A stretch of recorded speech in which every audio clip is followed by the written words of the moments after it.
UK column extra. Mark, let's bring you back in because what have we got to say on constitutional rights?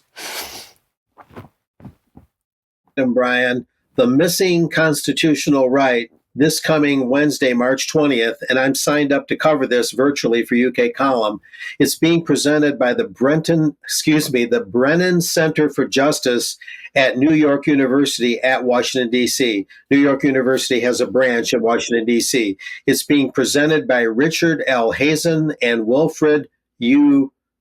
Codrington III, and that they're shown in the slide there. Again, I'll be covering this. This is just a preview of what's going to be coming up on my report next week.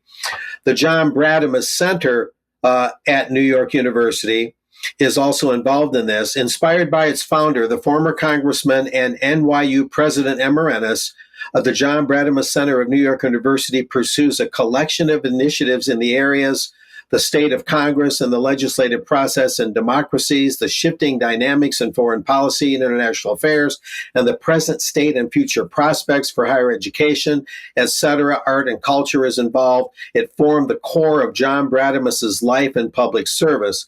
And we'll go on from there. With a growing reputation as a home for informed and civil debate on politics, public policy, and other major issues facing the nation and the global community, the NYU Brademas Center, in conjunction with the Brennan outfit, undertakes programs at NYU's campuses in New York and D.C. and increasingly around NYU's global network. That's just some general background. But the missing constitutional right, and that's the program I'll be covering Wednesday. It says the right to vote is one of the foundations of democracy, yet in the United States, it's never been truly available to all. Generations have seen different versions of the same conflict, disenfranchised groups of people fighting for their right to cast a ballot. Today, this struggle continues with attempts to prohibit some Americans from voting, such as those with criminal convictions, and deter others from voting, such as minority groups. But what this is really about is whether voting should actually be a constitutional right enshrined in the U.S. Constitution itself. Many would argue that that's redundant and unnecessary. Anyway, the author, Richard Hazen, is going to argue Wednesday, as he does in his new book, A Real Right to Vote, that a constitutional amendment to the U.S. Constitution would end the fight, supposedly, over the franchise of voting. But could it be that simple, Hazen is asking? And perhaps more importantly, is there a way to overcome the politics of voter suppression and to convince both parties to enshrine this right for everyone? Well, the real problem here, gentlemen, is that the U.S. Constitution already presupposes that you have a basic right to vote. It provides the basic provision that we elect a member of Congress every 2 years, and that the congressional districts are based on population. And originally, the U.S. states were supposed to appoint the U.S. senators. The Constitution was amended with the 17th Amendment to allow popular election of U.S. senators, which many argue is a grave mistake, that it created a hornet's nest for more fraud in elections and made getting elected to the Senate more about money more than about policy.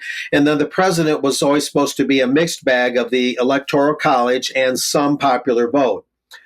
In my opinion, this is a surreptitious way to try and get at the Electoral College and winnow it down even more, or maybe even try and get rid of it. That's my view of what's going on here.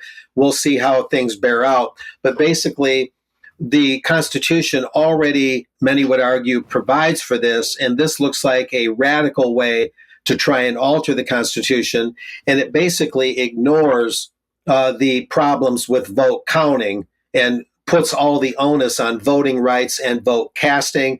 So as the slide indicates, that'll be this coming Wednesday at 3 p.m. I'll be covering it virtually for UK Column, and I'll have more on this next week. But it sounds like something revolutionary is afoot, and we just need to sniff it out. Okay. Mark, thank you very much for that. You've got an image on screen here. Oh, yeah.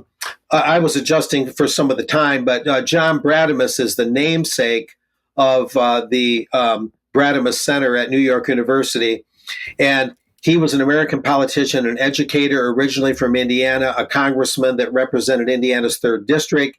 He was a majority whip for the U.S. House of Reps for the Democratic Party from 1977 to 1981 at the conclusion of his 20-year career as a congressman.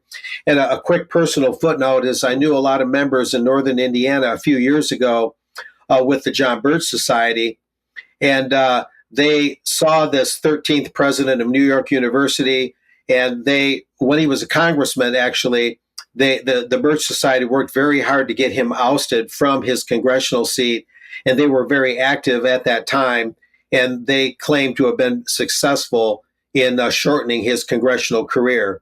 So he was a very controversial figure, Mr. Brademas. Okay, Mark, thank you very much for that.